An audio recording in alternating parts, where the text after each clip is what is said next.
A ver, hoy nos vamos a meter de lleno en las peligrosas y siempre humeantes calles de Birmingham. Vamos a desglosar juntos la épica saga de la familia Shelby y su increíble, casi implacable ascenso al poder a lo largo de 6 temporadas. Y es que todo se reduce a una pregunta, ¿no? ¿Cómo es posible que una pandilla de apostadores callejeros termine convirtiéndose en una auténtica dinastía política? Bueno, esa es la pregunta que mueve toda la historia de los Peaky Blinders, un viaje que los lleva, literalmente, del fango de Birmingham a los pasillos del poder. Y ojo que esta historia abarca 15 años que fueron de verdad tumultuosos. Arrancamos en 1919, con la vuelta de la guerra, y de ahí vamos a seguir paso a paso la expansión, la tragedia, la venganza y esas luchas ideológicas que marcaron a los Shelby hasta su jugada final, allá por 1934. Bueno, empecemos por el principio. Estamos en 1919. Imagínense una Birmingham llena de cicatrices por la Gran Guerra. En medio de todo ese hollín, de esa pobreza, hay un hombre, Thomas Shelby, que vive atormentado por sus recuerdos del frente. Y él es quien lidera a su familia, una banda que todos conocen como los Peaky Blinders. En ese momento su poder se basa en algo muy local, el control de las apuestas. Pero de repente, todo su mundo se pone de cabeza. Ya sea por suerte o por desgracia, se topan con una caja llena de armas del gobierno.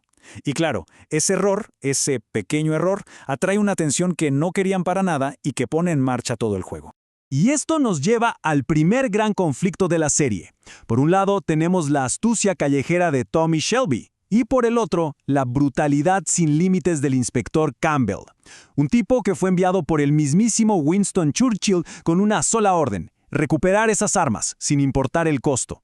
Pero Campbell guarda unas bajo la manga. Un arma secreta. Se trata de una agente encubierta, Grace Burgess. Su misión es simple: infiltrarse y destruir a los Shelbys desde adentro. El problema es que todo se complica cuando su camino se cruza con el de Tommy, y la línea entre el deber y el corazón empieza a borrarse. Una vez que dominan Birmingham, la ambición de los Shelby, y sobre todo de Tommy, parece no tener fin. Ahora ponen la mira en un premio mucho más grande, y por supuesto más peligroso: la conquista de Londres. Pero claro, Londres no es Birmingham, para nada. Allá el poder ya está dividido entre dos rivales que son formidables. Por un lado, el jefe de la mafia italiana, el calculador Darby Savini, y por el otro, el caótico pero brillante líder de la banda judía, Alfie Solomons. Para ellos, los Shelby son solo unos recién llegados, unos invasores. Y toda la temporada nos lleva a un punto culminante, una jugada maestra de altísimo riesgo, el famoso Derby de Epsom. Ahí, en medio de la elegancia y el caos de las carreras, los Shelby se lo van a jugar absolutamente todo para arrebatarles a sus rivales el control del sur.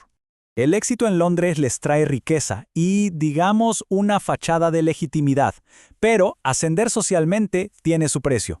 Con este nuevo estatus aparecen peligros de otro tipo, ¿saben?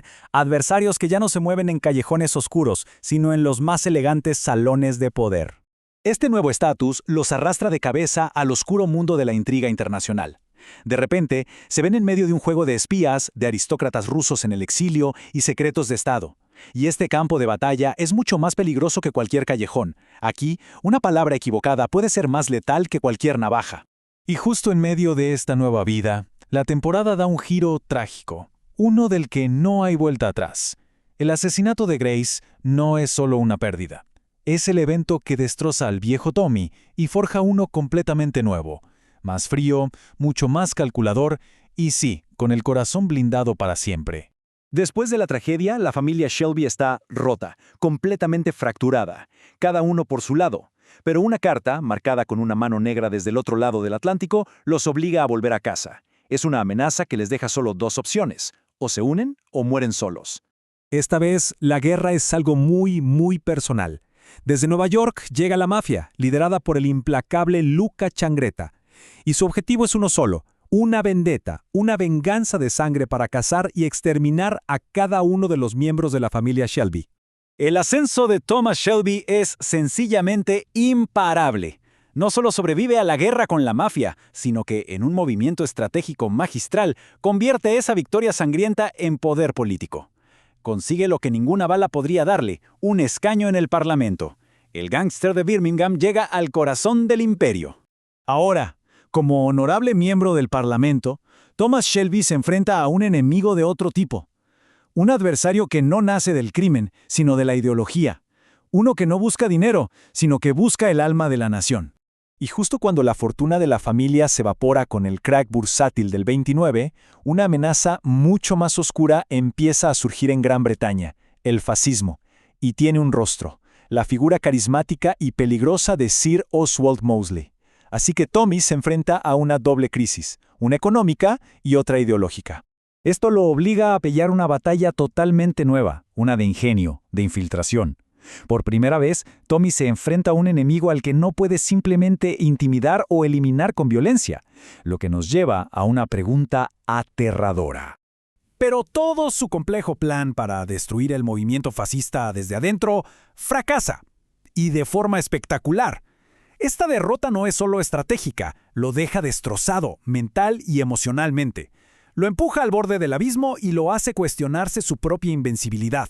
Llegamos al capítulo final, que nos lleva a 1934. El nazismo ya proyecta su sombra sobre Europa y la familia sigue de luto por la pérdida terrible de su matriarca, Polly Gray. Es en este escenario que Tommy Shelby se prepara para su última y más compleja jugada.